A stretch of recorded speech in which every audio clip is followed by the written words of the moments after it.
The purpose of this video is to provide an overview on the use of the Zersetzung no-touch torture technique to break individuals and destroy families. Zersetzung is a process of character assassination and threats. Its purpose is to poison every aspect of a person's life. Also called Counterpro, no-touch torture, D&D, Zersetzung was developed by the former East German secret police, the Stasi, to persecute dissidents. Today, some spy agencies in democratic countries are illegally using Zersetzung techniques on behalf of power elites and corporate interests, and for reasons that have nothing whatsoever to do with national security.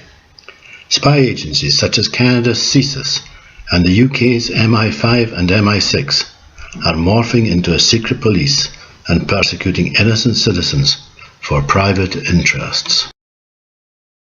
Since our politicians believe that these spy agencies can damage their careers, they are too scared of them to provide effective oversight. This video provides a blueprint in Zersetzung, using the experiences of Patricia and Roderick Russell as a case study. I'm Patricia Russell, this is my husband Roderick. We're going to discuss the experiences we've had with Zersetzung. This all started after Roderick left Grosvenor International. This was a company which had head offices in San Francisco and Vancouver, Canada. There he was group controller. Before joining Grosvenor, he had an excellent track record of achievement and promotion. Yet he was blacklisted. He never again found a job in Canada. I also had an excellent record of achievement with Grosvenor. Indeed, when I left Grosvenor, they gave me an excellent written reference, which I still have. Furthermore, during my notice period, I was twice asked to withdraw my resignation and stay on.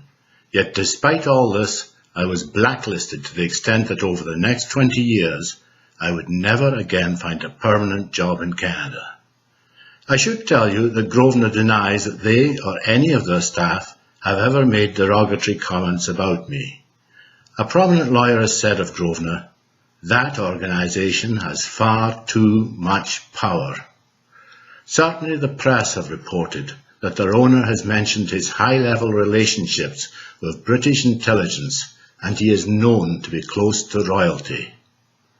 I was told that a senior executive in Grosvenor's Vancouver office also had spy agency connections. Over the years, the lies that the spy agencies have spread about me have varied. This is common in Zersetzung.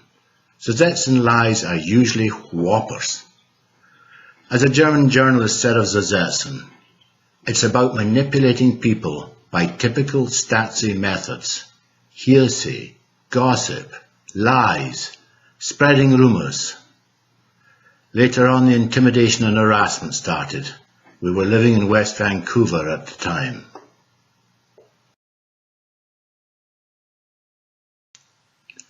We began to get unwelcome phone calls to our line with no answer. Hundreds and hundreds of such calls. We would pick up the phone, say hello, and nobody would answer. The caller never said a thing. Although, if we stayed in the line long enough, the caller would eventually hang up. We got between 2 to 6 unwanted calls a day, 4 to 5 days a week, for over a year. And then there was an occupied car parked at the foot of our garden. Most times when I walked out the front door, the car would be there, but the driver would start up his engine and drive off immediately. On a couple of occasions, he even parked in my carport and then started up and drove off when I came out of the house. Our home was under surveillance and being staked out. This was not covert, but overt surveillance, and they wanted us to know it. And that's intimidation. And then, when I went out somewhere, I was noticeably being followed. I was being stalked. And as for our email, it was going haywire. So I was being professionally lied about to render me unemployable and without funds, while also ostracizing us from the community and for those who might have helped. Meanwhile, we were getting harassed with hundreds of unwanted phone calls. Our house was under surveillance, I was being stalked, and our email was going haywire. That's Zersetzung. And so it might have stayed, except that I was crossing a street on a green light in London when a motorbike was accelerated very rapidly and straight at me. It swerved, I jumped, and it missed me by a hair's breadth. A few minutes later, a car stopped alongside me, and the hood who was driving it pointed out how easy it would be to kill me. All of these incidents are detailed on papers that Roderick has put on the internet. Their URLs are displayed at the end of this video for you to see. Running a motorbike at me was the start of a new process of threats. The old implied threats continued. The stalking, the telephone calls, the overt surveillance, the smear campaigns, the blacklisting, still continued and still continue today. But now my children and I were getting death threat calls, some of which are recorded, and threats from people in the street. Our dwelling house was smashed into by a vehicle that destroyed the brick porch. Shots were fired at my eldest son in front of a witness.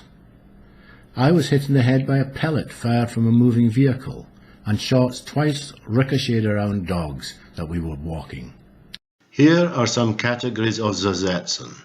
A Zersetzung persecution comes from all angles. Before getting into the extent of the cover-up that goes with Zersetzung and the illegal involvement of several of our spy agencies, I'd just like to refer to two other topics. One is called street theatre, and the other is the contribution that the signals electronic world makes to Zersetzung, particularly with cyberbullying, computer, telephone and email interference.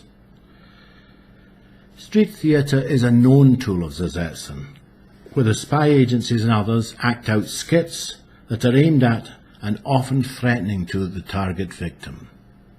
For example, in one skit, a man acted having been stabbed in the throat.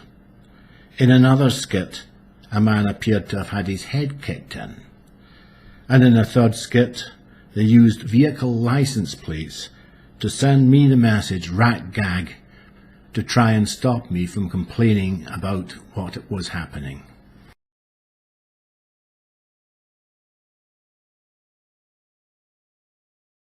It is routine that targets of the intelligence services have all of their communications, mail, email, telephone, effectively controlled.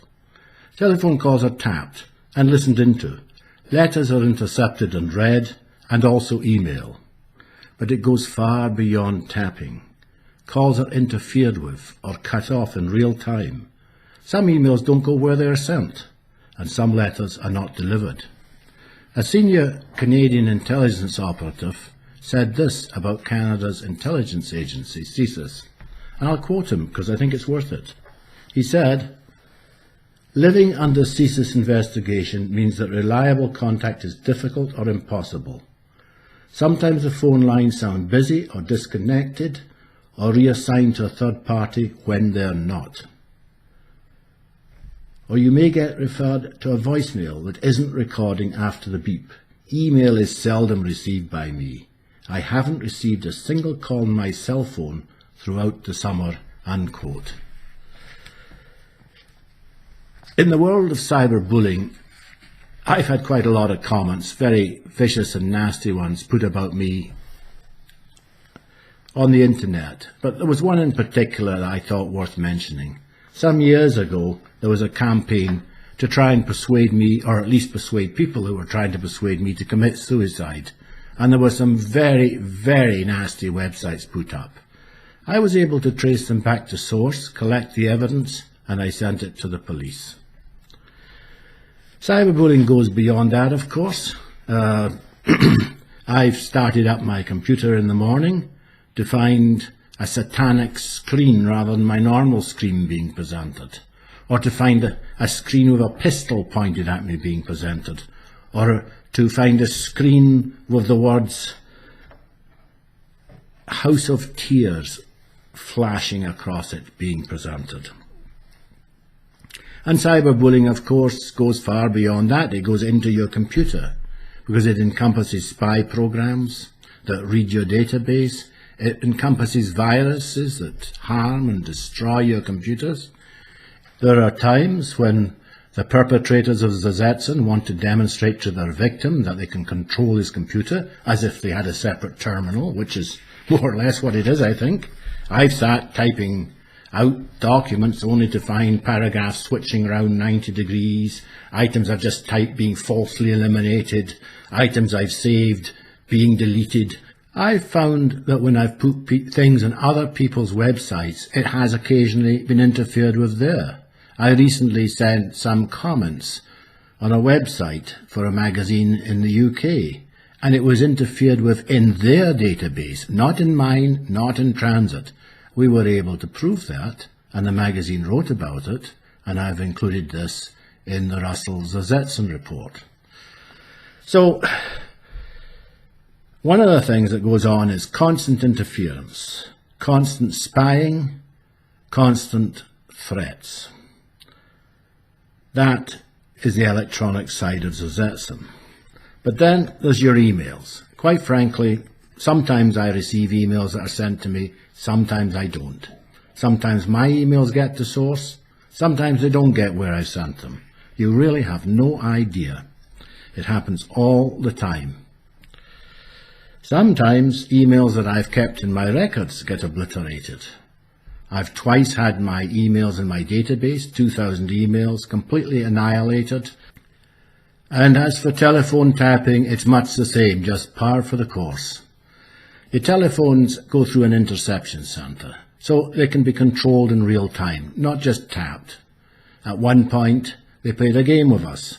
One of my sons, who's in Europe, would phone once a week. For a year, he could only get through in the third phone call. And when I complained about it in the telephone, they stopped him getting through altogether. We've had interference to the extent that if I say something on a call that they don't particularly like, I'll get a noise of interference or just simply cut off. It happens all the time. People who've tried to call me have been told that my line is discontinued or sent to a voicemail that I don't get, or just don't get through. Yet I'm here, they don't get through. So there's constant communications interference, whether it's computer-based emails within the computer or within the telephone itself.